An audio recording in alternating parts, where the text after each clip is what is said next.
शुरू करो, डालो बुनियाद, घर महल नजर आएगा। वंडर लाइए, वंडर अपनाइए, फर्क नजर आएगा। वंडर सीमेंट, फर्क नजर आएगा। नमस्कार, मैं हूं रविंद्र जैन और आप देखना शुरू कर चुके हैं सबकी खबर। मध्य प्रदेश प्रदूषण निवारण बोर्ड के सदस्य सचिव अच्युत आनंद मिश्रा 30 सितंबर को रिटायर हो चुके हैं, लेकिन आज भी यदि आप प्रदूषण निवारण बोर्ड जाएंगे तो वे अपनी कुर्सी पर जमे बैठे हैं। आज हम बात करेंगे कि आखिर अच्युत आनंद मिश्र किस नियम के तहत आज भी दफ्तर में काम कर रहे हैं, जबकि 3 अक्टूबर को एक बैठक थी सेक की जिसमें वे सदस्य सचिव हैं, इसलिए बैठक स्थगित कर दी गई या कैंसिल कर दी गई कि इनकी नियुक्ति संबंधी यानी संविदा नियुक्ति संबंधी कोई आदेश नहीं है। आखिर अच्युतानंद मिश्र, उनके साले और उनके दामाद तीनों ने मिलकर प्रदूषण निवारण बोर्ड में, सीएक में, सेक में किस तरह से कब्जा जमा के रखा है। आज मेरे पास तमाम सारी फाइलें आई हैं, तमाम सारी जानकारी आई है, मैं आपसे शेयर करूंगा। आज से 2 दिन पहले मैंने आपको बताया था कि ये अधिकारी किस तरह चमत्कारिक अधिकारी है, यानी चाहे कोई भी कितना भी ईमानदार या भ्रष्ट व्यक्ति प्रदूषण निवारण बोर्ड का चेयरमैन बन जाए, अच्युत आनंद मिश्रा उन्हें अपनी जेब में रखते हैं, उनके कब्जे में रखते हैं। पूरे बोर्ड को पिछले 11 साल से यदि कोई चला रहा है तो अच्युत आनंद मिश्र चला रहे हैं। कल परसों जब मैंने खबर चलाई तो मेरे पास में तमाम दस्तावेज आए हैं। मैं सबसे पहले आपको दिखाता हूँ। 3 तारीख को यानी कि 3 अक्टूबर को सेक की एक मीटिंग थी और उस मीटिंग में अच्युत आनंद मिश्र को भी आना था, लेकिन वे 30 तारीख को रिटायर हो गए थे। राज्य शासन ने उनके संविदा नियुक्ति के कोई आदेश जारी नहीं किए, तो जो राकेश श्रीवास्तव हैं सदस्य सचिव, उन्होंने इस बैठक को कैंसिल कर दिया। साफ कह दिया कि अभी कोई आदेश नहीं है और हम इनको बैठक में बैठने नहीं देंगे, और बैठक निरस्त हो गई थी। मैं आपको स्क्रीन पर कागज़ दिखाता हूँ। बाकायदा लिखा हुआ है कि ए मिश्रा यानी अच्युत आनंद मिश्रा के आदेश जारी नहीं हुए हैं, इसलिए बैठक स्थगित की जा रही है। यानी एक बात तय है कि राज्य शासन ने आज तक इनके संविदा के नियुक्ति के आदेश जारी नहीं किए हैं, लेकिन इसके बाद भी आज 6 तारीख को जब मैं ये कार्यक्रम मना रहा हूँ, मेरे सूत्रों ने बताया कि पिछले 2 तारीख, 1 तारीख, 3 तारीख, 5 तारीख लगी, यानी पूरे अक्टूबर महीने में कि ये जो 4-5 दिन हैं, वे लगातार अच्युतानंद मिश्र अपने केबिन में बैठ के काम कर रहे हैं और पुरानी डेट में फाइलों को साइन कर रहे हैं। ये कौन देखेगा भाई? आप बताइए। अच्युतानंद मिश्र ने 11 साल इस बोर्ड को मनमाने तरीके से चलाया।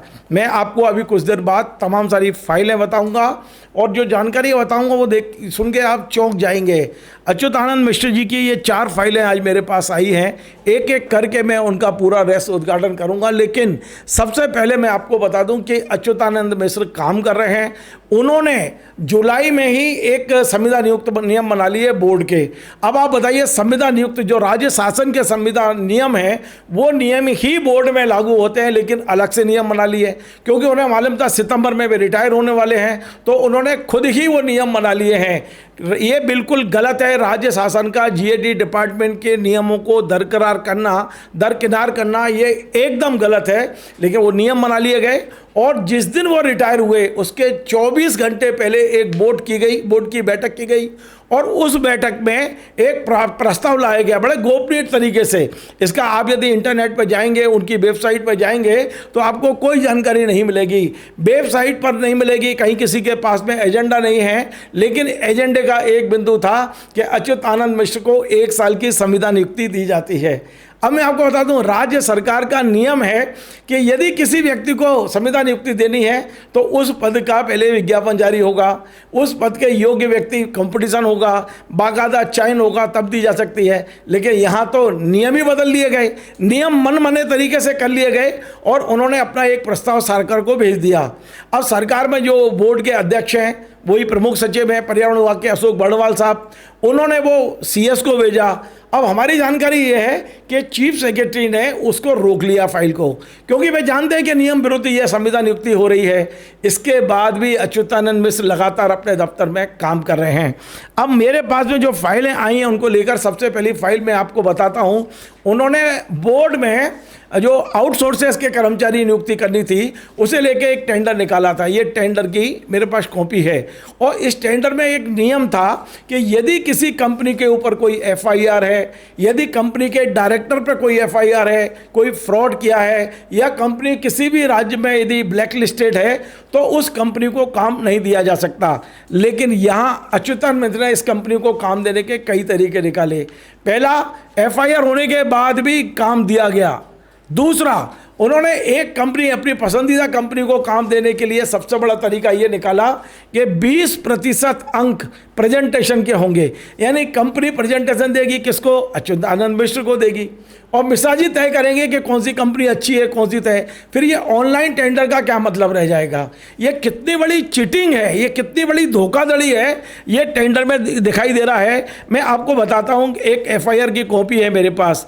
एक कंपनी है जिस कंपनी का नाम है प्राइम वन कंपनी, जो आउटसोर्सेस कर्मचारी देती है, और इस कंपनी के खिलाफ छत्तीसगढ़ के शराब घोटाले में एफआईआर हुई है। ये एफआईआर की कॉपी मेरे हाथ में है। एफआईआर में कंपनी का नाम है, डायरेक्टर्स का नाम है, लेकिन इसके बाद भी इस कंपनी को काम दे गए कौन? अच्युतानंद मिश्र। ये मेरे पास उसकी पूरी डिटेल है। अब मैं आपको बताता हूँ, इनके एक भांजे दामाद हैं जिनका नाम है आनंद कुमार मिश्रा। आनंद कुमार मिश्रा एक जूनियर इंजीनियर के रूप में 2016 में इस विभाग में भर्ती हुए थे, प्रदूषण निवारण बोर्ड में। पहले उनको धार में शायद पोस्ट किया गया था। अब आप अंदाज लगाइए, मध्य प्रदेश के 6 लाख से ज़्यादा कर्मचारी 2016 तो छोड़िए, उसके पहले से ही प्रमोशन, क्योंकि प्रमोशन में आरक्षण का मामला जो कोर्ट में गया हुआ है, तो प्रमोशन मिल नहीं पा रहा है लोगों को, पदोन्नति हो नहीं रही है लोगों की। लेकिन इसके बाद भी केवल इसलिए कि ये अच्युतानंद मिश्र के भांजे दामाद हैं, इन्हें उपकृत करना है, तो इनके आदेश जारी हुए हैं। ये तारीख है 28 मई 2025, और अजय मिश्रा को प्रमोट कर दिया गया सहायक यंत्री में। आप सोचिए, 2016 में भर्ती हो रहे हैं, 2025 में इनका प्रमोशन तब किया गया है जब पूरे मध्य प्रदेश में प्रमोशन पे पाबंदी लगी हुई है। यानी बोर्ड में भी आप चपरासी से लेकर और बोर्ड में किसी स्तर के किसी व्यक्ति के प्रमोशन नहीं हुए, केवल जूनियर इंजीनियर के सहायक इंजीनियर में इसलिए हुए क्योंकि अच्युतानंद मिश्र के दामाद अजय मिश्रा को प्रमोट करना था। अब जूनियर इंजीनियर को प्रमोट किया गया, प्रमोट करके इनको धार भेजा गया। अब धार क्यों भेजा गया वो किस्सा भी सुन लो आप। धार में सबसे ज़्यादा इंडस्ट्री है, पीतमपुर धार में है। और इसके पहले जब अजय मिश्रा वहाँ पदस्थ किए गए, इसका मुख्य कार्यालय था इंदौर में। इंदौर से ही धार का कार्यालय संचालित होता था, वहाँ उप कार्यालय था। लेकिन अच्युतानंद मिश्र को तो अपने दामाद को उपकृत करना था, तो उन्होंने एक आदेश और जारी किया है, और ये 13 सितंबर 2025 को ये आदेश जारी किया है, जिसमें उन्होंने कहा है कि धार कार्यालय को जो इंदौर कार्यालय में सम्मिलन करने का जो आदेश है वो निरस्त किया जाता है। ये देखिए कॉपी, ये मेरे हाथ में कॉपी है। यानी कि अब धार का कार्यालय अलग कर दिया गया और वहाँ पर एक स्टाफ तैनात कर दिए गए। जो इनके पसंद के कर्मचारी थे, सागर धार जहाँ भी मिले वहाँ से धार में पदस्थ कर दिए गए। ये पूरे ऑर्डर की मेरे पास कॉपी है। और यहाँ प्रभारी, यानी कि अब आरओ बना दिया गया इनके दामाद को प्रभारी। ये 13 तारीख का ही ऑर्डर है, और 13 तारीख को इन्होंने वो इंदौर कार्यालय से अलग किया धार कार्यालय को, और 13 तारीख को ही अपने दामाद को, भांजे दामाद को यहाँ पर प्रभारी बना दिया। यानी अब पीतमपुर और पीतमपुर धार की सारी फैक्ट्रियाँ, जो बड़ी फैक्ट्री, मध्य प्रदेश का सबसे बड़ा औद्योगिक जो क्षेत्र है जिसे रोज पर्यावरण की अनुमति की आवश्यकता है, वो अच्युतानंद की मुट्ठी में आ गया, क्योंकि उन्होंने अपने दामाद को बिठा दिया। ये सारी चीज़ें मेरे पास हैं, इसकी शिकायतें हो चुकी हैं, ये मामला कोर्ट जाने की पूरी संभावना है। अब मैं आपको तीसरी फाइल दिखाता हूँ, मतलब एक एक करके कितनी फाइलें मेरे पास हैं। एक लोकायुक्त पर शिकायत हुई है इनके खिलाफ 2018 में, कुछ नहीं बिगड़ा इनका, ना बिगड़ेगा। शिकायत पर जांच ही नहीं होती है। कैसी इनकी, मतलब आप क्या बताऊं, सेटिंग है या इनकी पहुंच है। और इसमें एक बहुत सारी शिकायत के बिंदु हैं, ये बहुत लंबी शिकायत है, करीब 7-8 पेज की शिकायत है। तमाम सारी इनके ऊपर आरोप लगाए गए हैं अच्युतानंद मिश्र पर, लेकिन एक आरोप बड़ा गंभीर है। उनका ये कहना है कि ये शादी का प्रस्ताव लेके गए थे किसी पुलिस अधिकारी के लिए अपनी बच्ची का शायद, और इन्होंने 125 करोड़ दहेज देने का ऑफर किया। ये शिकायत के बिंदु हैं, मुझे नहीं पता सही है या गलत है, लेकिन इस तरह की कई शिकायतें गए, थाईलैंड की यात्रा पर गए और बहुत सारी संपत्ति को लेकर शिकायत है, लेकिन इस शिकायत का कुछ नहीं बिगड़ा। अब मैं आपको आगे की कहानी बताता हूँ। दरअसल जब भी शिकायत होती है तो ये वहाँ पर से ऑर्डर निकलवा देते हैं कि बोर्ड में एक विजिलेंस शाखा है और विजिलेंस शाखा ही जांच करेगी। अब विजिलेंस शाखा में इन्होंने अपने लोग बैठा दिया। एक निशा मिश्रा एक प्रशासकीय अधिकारी है, उन्होंने वहाँ के जो विधि अधिकारी हैं सुधीर श्रीवास्तव को विजिलेंस ऑफिसर बना दिया है। ये मिश्रा जी के अंडर में है, ये सारी जांच करके सारे के सारे क्लीन चिट दे देते हैं। मेरे पास में तमाम ये पूरी की पूरी डिटेल है जिसमें क्लीन चिट दे दी गई है। तो अंदाज़ लगाइए कि एक व्यक्ति वो किसी भी कीमत पर पद छोड़ने को तैयार नहीं है, कुर्सी छोड़ने को तैयार नहीं है, और उनका नाम है अच्युत आनंद मिश्रा। अभी जब मैं कार्यक्रम बना रहा हूँ वे दफ्तर पे बैठ के काम कर रहे हैं, ऐसा मुझे फ़ोन पे किसी ने बताया है। अब देखते हैं कि चीफ सेक्रेटरी अनुराग जैन साहब के टेबल पे इनकी फाइल रखी है, क्या वे इन्हें संविदा नियुक्ति देंगे या वे आदेश कर देंगे कि इस पद के लिए आप ओपन टेंडर जारी करिए, ओपन निविदा जारी करिए और ओपन विज्ञापन निकलेगा तब इसकी पद पर नियुक्ति होगी। हमारी नज़र पूरी खबर पर है।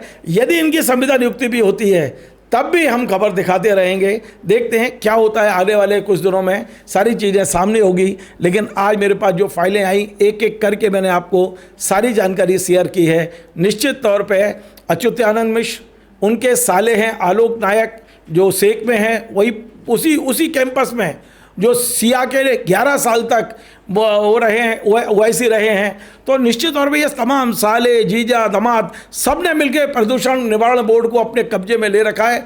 11 साल से ये पूरा परिवार इसको चला रहा है। यदि वाकई कोई जांच होती है इनकी तो सारे रहस्य सामने आएंगे, वरना तो इतने प्रभावशाली है कि ईओडब्ल्यू और लोकायुक्त भी इन पर हाथ डालने से डरता है, ऐसा मुझे महसूस होता है। आपको हमारा ये कार्यक्रम पसंद आए तो आप इसे शेयर करें, लाइक करें, कमेंट करें। आपसे बार बार निवेदन है हमारे इस चैनल को सब्सक्राइब अवश्य करें। धन्यवाद। Join the next be the best, Bundelkhand का सबसे विशाल और आधुनिक विश्वविद्यालय ज्ञानवीर यूनिवर्सिटी। ये सिर्फ एक यूनिवर्सिटी नहीं, ये है आपके सपनों का लॉन्च पैड। यहाँ मिले आपको smart classrooms, modern campus, updated labs और एक्सपीरियंस्ड फैकल्टी। हर स्टूडेंट को मिलता है कॉन्फिडेंस, ग्रोथ और एक ब्राइट करियर का प्रॉमिस। नए सेशन के लिए एडमिशन ओपन है, तो इंतजार कैसा? आज ही कांटेक्ट कीजिए।